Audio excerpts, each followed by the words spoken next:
Did you know Mars Incorporated introduced Three Musketeers in 1932? It came in a box and had 3 mini candy bars in it. One was strawberry, one was chocolate, and one was vanilla. Three Musketeers is a chocolate bar made in the United States and Canada by Mars Incorporated. The Three Musketeers candy bar consists of chocolate-covered fluffy whipped nougat. It is a lighter chocolate bar similar to the Milky Way without the caramel topping. The name of the candy was derived from the 1844 novel The Three Musketeers by Alexandre Dumas, hence the reason for the 3 flavors. Mars stopped producing the strawberry and vanilla versions in 1945 due to World War II. Rationing of sugar began during the war in 1942, and it became too expensive to continue producing all 3 flavors. Costing 5 cents when it was introduced, it was marketed as one of the largest chocolate bars available, one that could be shared by friends. I'm not sure I would want to share. Did you know Ellis Island is a federally owned island in New York Harbor, situated within the U.S. states of New Jersey and New York? That was the busiest immigrant inspection and processing station in the United States. Today, it is part of the Statue of Liberty National Monument and is accessible to the public only by ferry. From 1892 to 1954, nearly 12 million immigrants arriving at the port of New York and New Jersey were processed there under federal law. On January 1st of 1892, Annie Moore was the first passenger to disembark at Ellis Island on its opening day. She had traveled to the United States with her 2 younger brothers aboard the SS Nevada after departing from Queenstown, Ireland. Annie married a son of German Catholic immigrant Joseph Augustus Scheer, a salesman at Manhattan's Fulton Fish Market. She died of heart failure on December 6th of 1924 and is buried in Calvary Cemetery, Queens. Her previously unmarked grave was identified on August of 2006. Did you know in 2014, at an event hosted by venture capital firm Andreessen Horowitz, McDonald's CEO Donald Thompson was asked what the fast food giant was doing to provide healthier food options for children. The fact was they were attempting healthier options. I would say they were thinking out of the box, or should I say they were thinking out of the bubblegum machine. 3 years earlier, the chain had already revamped its Happy Meal by cutting the amount of French fries in half and offering fruit as a side option. But Thompson said they had also experimented with some unconventional methods of enticing children to eat healthier. One such innovation, he said, was bubblegum flavored broccoli. That bubble burst when broccoli-laced gum was tested on actual children. As you might imagine, the vegetable creation didn't exactly surprise or delight its intended audience. Don't worry, you won't be seeing the strange concoction on the dollar menu anytime soon. The idea was scrapped, and Happy Meals are currently stocked with more mainstream healthy sides such as yogurt and apple slices. You have to give credit to McDonald's for trying anyways. Did you know getting new equipment to the International Space Station used to take months or years, but new technology means the tools are ready within hours. Thanks to 3D printing, NASA can basically email tools to astronauts. In 2014, the International Space Station's 3D printer completed the first phase of a NASA technology demonstration by printing a tool with a design file transmitted from the ground to the printer. The tool was a ratchet wrench. Astronauts can also use 3D printers to build their spacesuits and clothes. This eliminates the need for resupplying the spacecraft with new equipment. This equipment could be spare parts for rockets as well. NASA Redwire and the Uniformed Service University of the Health Science Center for Biotechnology are sending a new 3D printer to the International Space Station, Redwire's biofabrication facility, to bioprint a human knee meniscus in orbit and study the result on Earth. Ideally, this will lead to treatments for the meniscal injuries that U.S. soldiers all too frequently face. That's all bunches of crazy and amazing. Did you know the first speeding ticket issued to a motorist took place on January 28th of 1896 in Paddock Wood, Kent, in England? A constable spotted a fast driver named Walter Arnold speeding down the street. He had to give chase on his bike. When the constable stopped Arnold after a 5-mile chase, he cited him for speeding. Arnold had been going 4 times over the posted speed limit. While that sounds like a lot, the speed limit at the time was a blistering 2 miles per hour. Arnold was fined a shilling for speeding at 8 miles per hour. Arnold could have avoided the citation, however, since the law stated that a person could go over the 2-mile-per-hour speed limit if they had someone else in front of them waving a red flag to alert anyone on the street of their breakneck speed. The speed limit later was changed the same year to 14 miles an hour. Take that, Van Diesel, and your Fast and Furious franchise. You don't got nothing on Walter Arnold. Did you know dogs can smell thousands of times better than humans? Their noses have millions more scent receptors. For example, a human nose averages 5 million, while a dachshund's nose has 125 million, making dogs useful for sniffing out drugs, dead bodies, bed bugs, explosives, and other things dogs can smell that humans can't. Scientists have confirmed that dogs can smell cancer in its early stages, specifically lung and breast cancer. That's crazy. The cancerous tumor produces proteins that dogs can smell in urine. They can sense several types of cancer, including lung cancer, bladder cancer, prostate cancer, and breast cancer. Hormones are detectable by dogs in our breath and in our sweat. Since dogs are astoundingly in tune with our smells, they can detect very minuscule changes, letting them know when we are happy, sad, stressed, or scared. There are even dogs that are specifically trained to assist those with severe diabetes, to warn them when their glucose levels drop too low. All our dogs have superpowers and a very, very good sense of smell.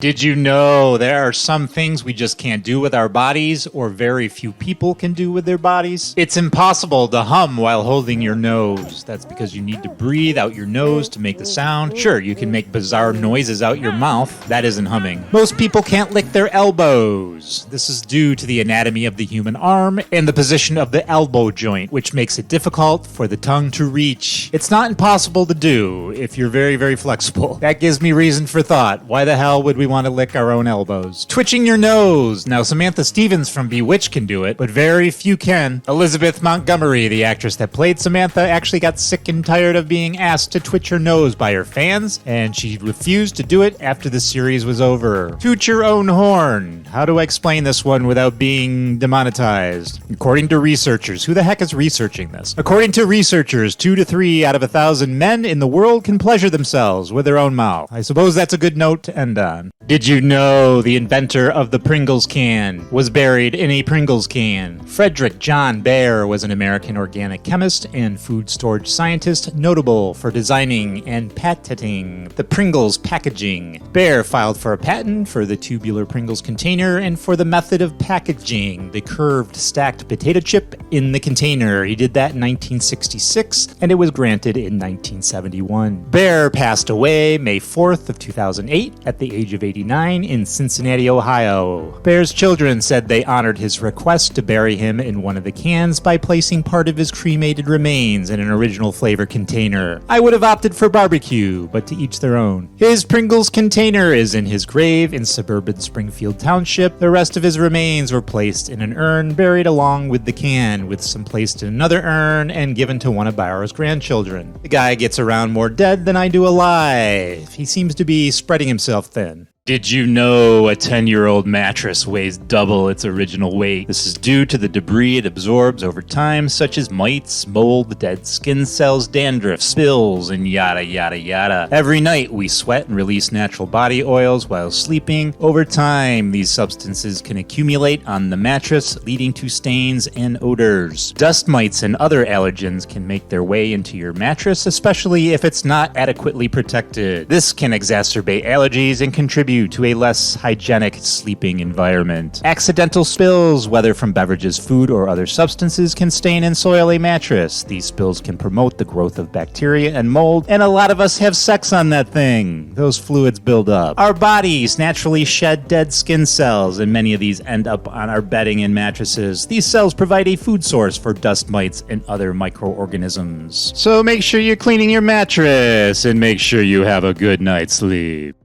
Did you know in the town of Brno am Inn on the Austrian-German border, there is a large stone relief of a man with an unusually long beard stretching down past his feet? At first glance, it might seem a bit outlandish, but it's a fitting monument to an important man who was killed by his own facial hair. Hans Steininger set the record for having the longest beard in the world in 1560. Some articles say it was 4.2 feet long, and others say 4.5 feet long. Regardless, the dude had a long beard. The story goes that one day in 1567, a fire broke out in Brno am Inn. Hans didn't tuck his massively long beard away. In his haste to escape the burning building, Hans tripped over his own lengthy beard, fell down a flight of stairs, and broke his neck. Over 450 years later, Hans Steininger's deadly facial hair is still on display if you have a burning desire to go visit it. Hans Steininger's story has become something of a historical curiosity and a cautionary tale about the potential hazards of extremely long facial hair. I think I'll shave today. today. Did you know the dancing plague of 1518 or the dance epidemic of 1518 was a case of dancing mania that occurred in Strasbourg from July 1518 to September 1518? The outbreak began when a woman by the name of Frau Troffea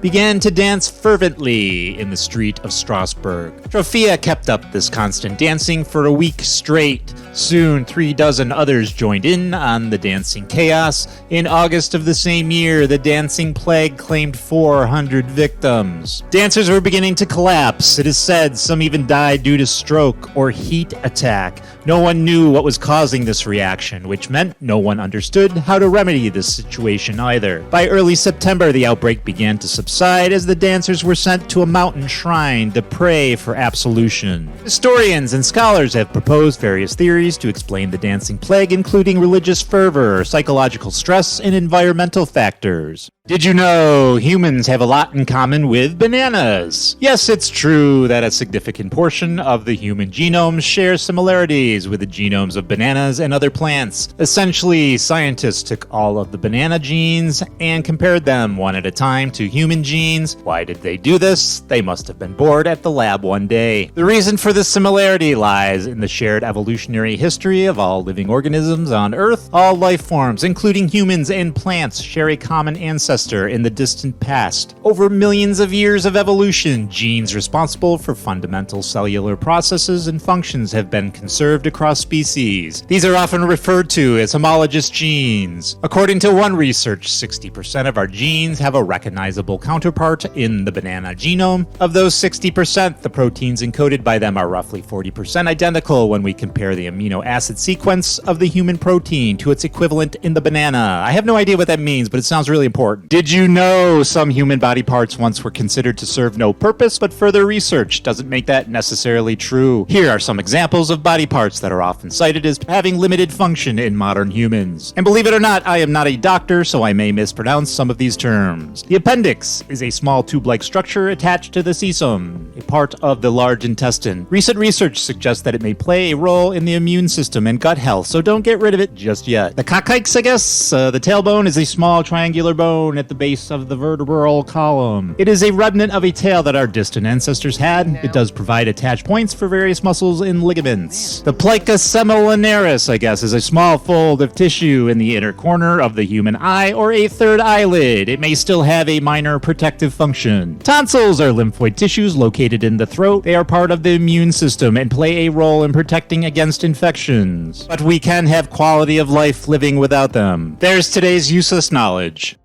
Did you know it would take an hour to drive to space? Space is technically only about 62 miles from the Earth's surface. If you had a special car that could drive straight up, it would only take an hour to reach it. But make sure you fill up before you go. At this point, there's no gas stations along the route. And if you have an electric car, you might as well just stay home. Once you load up the flux capacitor and get the kids into the family truckster, it's time for National Lampoon's Space Vacation. Christy Brinkley will probably fly past you in her red solar rocket. Cousin Eddie in his propulsion Winnebago, scraping the seagull guts from the windshield and serving it to the family. Can you imagine people driving to space? They can barely drive on the road. Driving to space would be a disaster. Now, if you want to drive to the moon, make sure you pack an extra lunch. To get to the moon would take a little longer, as it's 250,000 miles away, around 10 times the circumference of the Earth. Just make sure to check the oil, make sure the tires have air, and buckle up before you go.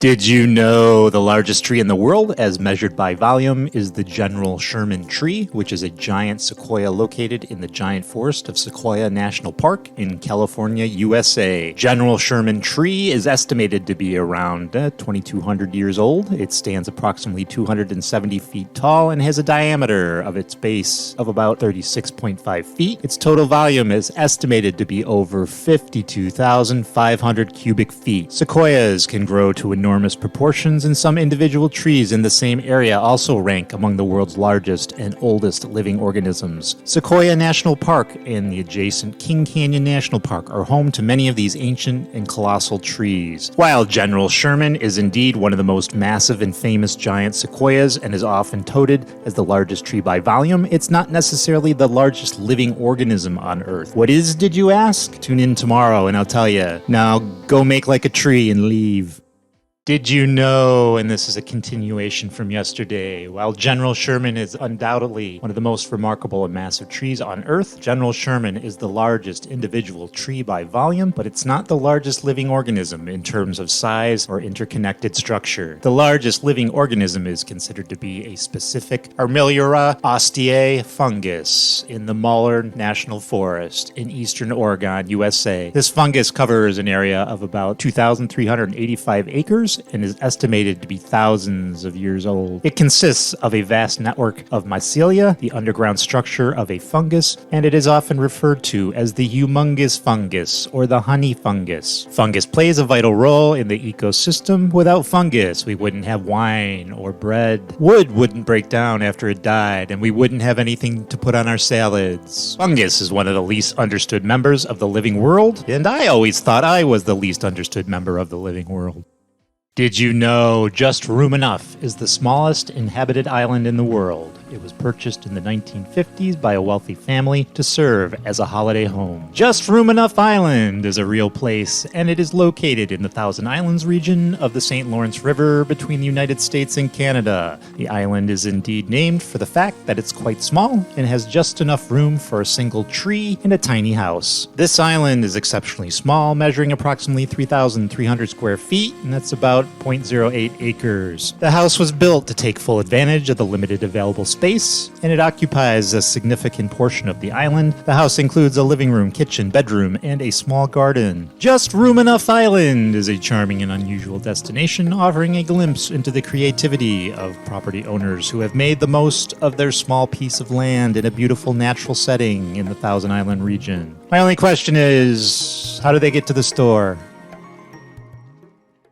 Did you know? The more I research this story, the more I think this is bullcrap. This comes from an online news source, The Cut. According to them, in 2014, there was a Tinder match in Antarctica. Two research scientists matched on the global dating app, a man working at the United States Antarctic Muertos station, and a woman, another researcher, working at a deep field camp, a 45-minute helicopter ride away. According to The Cut, a few weeks after the match, the scientist emailed them to say that he had finally met his Tinder match. The interaction was brief. She was leaving Antarctica the next day, but he expects they'll hang out again before the end of the summer research season. The scientist, who asked not to be named out of concern that the government would revoke his internet privileges if anyone found out he was using precious broadband to look for hookups. If Antarctica is so remote and Tinder is a pretty private thing, how did this ever become public? How did some small, obscure online news site learn of this? The skeptic in me isn't 100% sure this story is true, but it sounds nice. What do you think? Did you know, while ketchup is primarily known as a condiment, it has a history that includes medical use. The origins of ketchup can be traced back to ancient China, where it was made from fermented fish brine, soybeans, and various spices. This early form of ketchup was not only used for culinary purposes, but also for its purported medical benefits. In traditional Chinese medicine, some of the ingredients used in early ketchup were believed to have health benefits. For example, fermented fish brine was thought to aid digestion, and various spices were used for their potential medical properties. Over time, the concept of ketchup traveled to Europe and evolved. In the Western world, ketchup gradually shifted from a fermented fish-based sauce to a tomato-based sauce, sweetened with sugar, which is a version of ketchup that is mostly common today. Today, ketchup is primarily enjoyed as a condiment for foods like hamburgers, hot dogs, and French fries, rather than as a medical remedy. And the beautiful part is, it has no fish brine in it. Yuck. I don't think I want fish brine on my hot dog.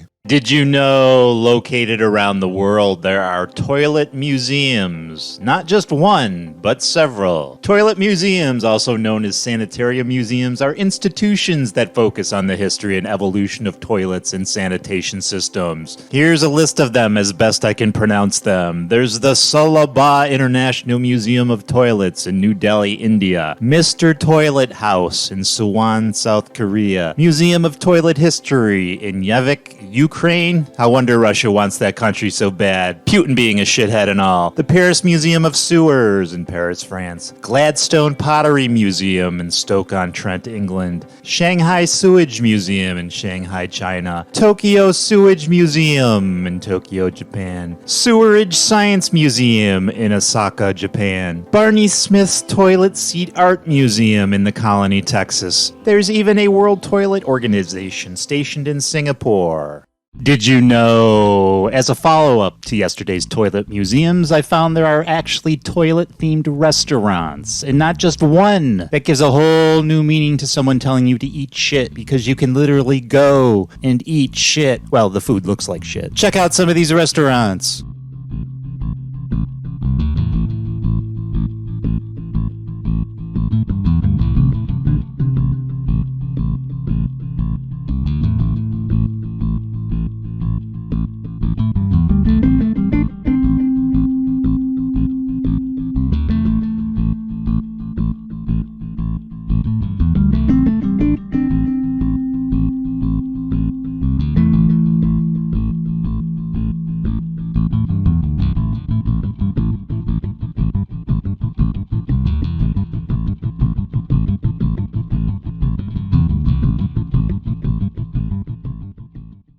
Finishing up the last day of our potty theme weekend, I bring you a story out of Potsdam, New York, submitted to me by Mike Kenny from the social media site Nextdoor. Potsdam, New York resident Hank Robert felt a bit slighted over a land dispute he had with a Dunkin' Donuts deal and his town. His protest over the matter was rather unique and long-lasting. Robert repurposed old toilets as a unique form of public art in the form of a toilet garden. All this happened some 20 years ago. Since then, the toilet garden has been the subject of protests, petitions, international news sources, and arguments. It is Robert's land.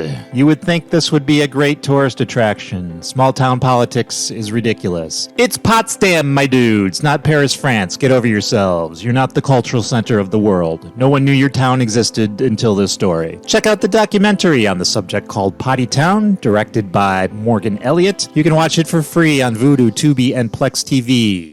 Did you know Arizona made it illegal to hunt and kill camels? The law was part of the revised Arizona law in 1901, Section 578. It applies to anyone who hunts, pursues, takes, kills, or destroys a camel. In the mid-19th century, the United States Army experimented with what they called the United States Camel Corps. In an operation out of Camp Verde, Texas, they tested the capabilities of camels for military use. Although the animals proved to be both hardy and resilient, the animals never saw live action. The program was scrapped following the Civil War, and the camels were all set free. The last sighting of a live camel in Arizona was made in 1891. Considering the law was adopted in 1901, then the last sighting of a camel in Arizona is 1891, and only can be speculated as to why the law exists at all. The Arizona Game and Fish Department is the organization that regulates hunting within Arizona, and said it has no regulations regarding camels. Did you know, and I thought this was not only funny, but very ironic considering people do this on a constant basis on this very platform. There is actually a word for someone giving an opinion on something they know nothing about. An ultra-crepidarian is someone who voices thoughts beyond their expertise. The word is often used to criticize individuals who provide unsolicited advice or express strong opinions on topics they are not qualified to discuss. Have you ever had a friend or family member or even acquaintance who knew everything, or at least they thought they knew everything? Those people aren't very self-aware, as they come off more like idiots than intellectuals. I had a son-in-law like that in my past life. He was absolutely ridiculous. Social media is a perfect example. There are so many self-proclaimed commentators, so-called influencers, and Monday morning quarterbacks commenting about other people's lives. It goes beyond the realm of stupidity. Clean up your own backyard and don't worry about anyone else's. I can guarantee your life is not 100% perfect.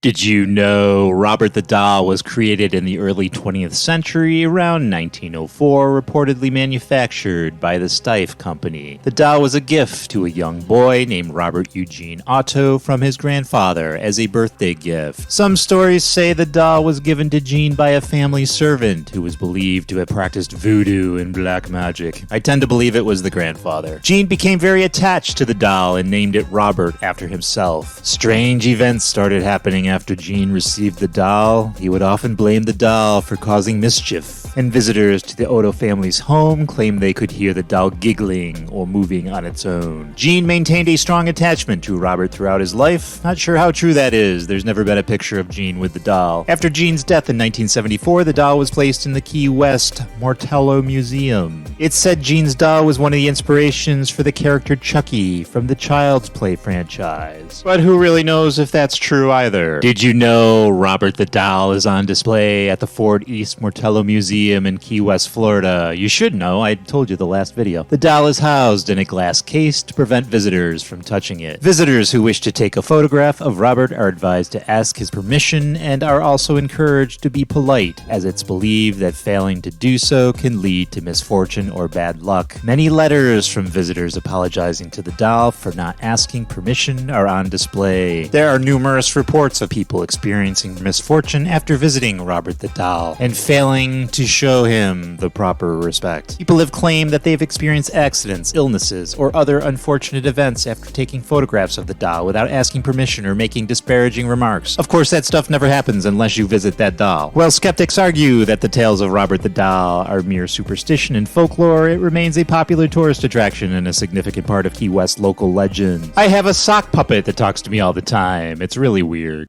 Did you know the world's largest rubber duck weighs over 11 tons? A massive rubber duck sculpture known as Rubber Duck. Took some time for them to name that. Rubber Duck has traveled to various cities around the world. That just quacks me up.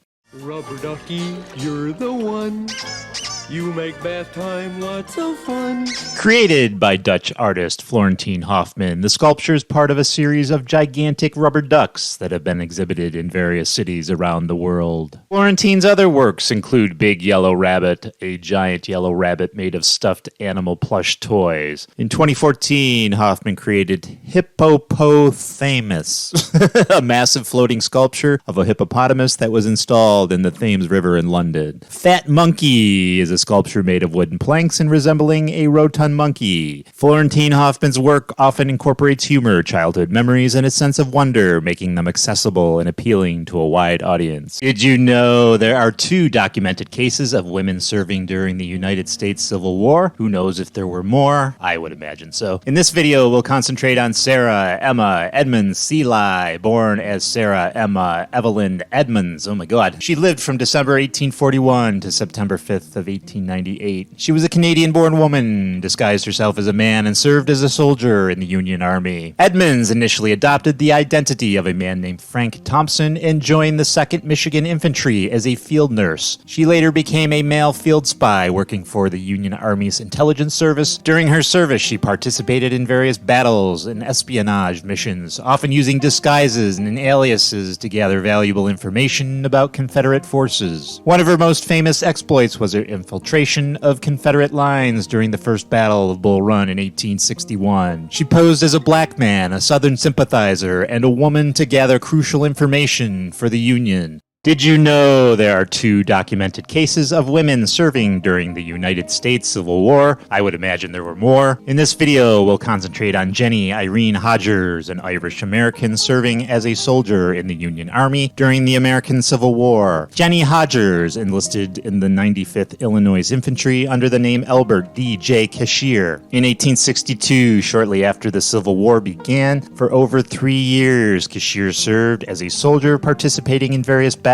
and campaigns, including the Siege of Vicksburg and the Battle of Guntown. Cashier's true gender and identity were known to only a few comrades. After the war, Cashier continued to live as a man and held various jobs, including working as a laborer and a farmhand. Cashier's true identity was eventually discovered in 1913, but by then they had lived most of their life as a man. Albert D.J. Cashier died on October 10th, 1915, with full military honors.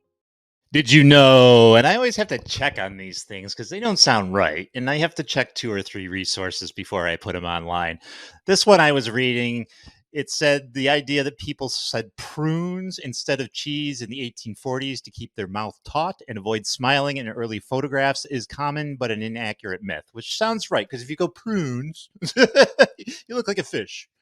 But cheese, you're smiling. In the 1840s, it took so long for the exposure to happen, you had to stand still until I'm not sure how long. I'll have to look it up. But You're not going to go like that. That's why in old photographs, you don't see people smiling because they have to stand there for an amount of time. It says right here, exposure time was originally anywhere from 5 minutes to half an hour. You just had to stand there or sit there. Innovations in the 1840s increased the sensitivity of photograph plates and reduced the exposure time to under a minute. So there we go. Now we both know. Did you know? Do we even use these things anymore? The first telephone directory, often considered the first phone book, was published in New Haven, Connecticut in 1878. This phone book was created just a few years after the invention of the telephone. The New Haven District Telephone Company published this early phone directory, which contained a list of names and phone numbers for local businesses and individuals who had subscribed to telephone service in the area. It was a single sheet of paper with information for about 50 subscribers. Before the advent of phone directories, telephone users typically knew each other personally, as the number of telephones and telephone subscribers were quite limited. The concept of a telephone directory became more widespread as telephone networks expanded and the number of subscribers grew. Over time, phone directories became more comprehensive and were published by various telephone companies in different regions. With the rise of the internet, online directories and search engines have largely replaced printed phone books for finding phone numbers and contact information. I wonder if you're like average high schooler or preschooler even knows what a phone book is. Did you know? These are words and phobias associated with Halloween that I'll try my hardest to pronounce, and we'll have some fun with it. And we'll start with Samhainophobia. Samhainophobia is the fear of Halloween, and for some people, the holiday's spooky themes and costumes can be quite unsettling. Coimatrophobia is a fear of cemeteries, and Halloween's association with graveyards can be particularly distressing for individuals with this phobia. Sanguivore-phobia is the fear of vampires. I didn't make these up, I'm just reporting them. Kinemortophobia is a fear of zombies, and with so much attention being paid to fictional zombie apocalypses on TV and at the movies, this may be on the rise. Okay, we'll continue this silliness in the next video. I'm having too much fun. Oh, by the way, happy Halloween. I hope you don't have Samhainophobia. Samhaina. The fear of Halloween. I hope you don't have a fear of Halloween. Did you know? Here are some more words and phobias associated with Halloween that I'll have a hard time pronouncing and I'll butcher. Wiccaphobia. This is our irrational fear of witches. That one makes sense and actually was easy to pronounce. Phasmophobia is a fear of ghosts. It's a beautiful word. Pediophobia. No, it's not a fear of pedophiles, but certainly fear them as well. Pediophobia is a fear of dolls. And speaking of, I've been watching the Chucky TV series recently. Some good, stupid fun. I would recommend it. Although very gory and a lot of profanity. Teratophobia, the fear of monsters. Grrr. Coilrophobia. People with this are afraid of clowns. Just watch the Terrifier movies or It. That should clue you in as to why. All right, we're out of time. We'll do more next year. Happy Halloween. I'll go back to words I can pronounce now. Unless I have logophobia, which is a fear of words. Uh-oh. Did you know Crosby, Minnesota is a small city known for its picturesque lakes and outdoor recreational activities? It's also known for a serial killer hanging out at the bottom of its lake. There's a statue of Jason Voorhees from Friday the 13th series of movies at the bottom of that lake in Crosby, Minnesota. 10 years ago, Doug Klein, a big fan of the Friday the 13th movies, decided to create Jason out of scraps he got from construction sites while working his day job as an electrician. Klein, who also scuba dives, borrowed a fake head from his diving buddy, Curtis Lauer, and spent around $30 on some thrift store clothes. In the man-made lake in Crosby, formerly a mine pit, Jason Voorhees was lowered down 112 feet below the surface at Louise Mine Lake in 2013, and is still there today. Klein put him there as a nod to the 6th movie in the series when the character is chained to the bottom of Crystal Lake. Did you know? I think any horror fan or a fan of the movie Halloween knows that Michael Myers' mask was originally a William Shatner, aka James T. Kirk Halloween mask. The first mask used for the character of Michael Myers in the now classic John Carpenter 1978 flick Halloween was a store-bought Captain Kirk mask made by Donport Studios, DPS. DPS had created what are called life casts of various actors during production of the movie The Devil's Reign from 1975. The molds made of the actors' Shatner's face were then used for facial prosthesis during the melting scene in the movie. For years, people thought Shatner was wearing a full mask during some of the scenes of The Devil's Reign, and that exact mask was later used on Halloween. That's not the case. In Devil's Reign, he was only wearing a facial piece and not a full mask. The reason there is a striking similarity between the Devil Reigns facial prosthesis and the Captain Kirk mask used in Halloween is because both were made by Don Post Studios and both made from the above life cast of William Shatner.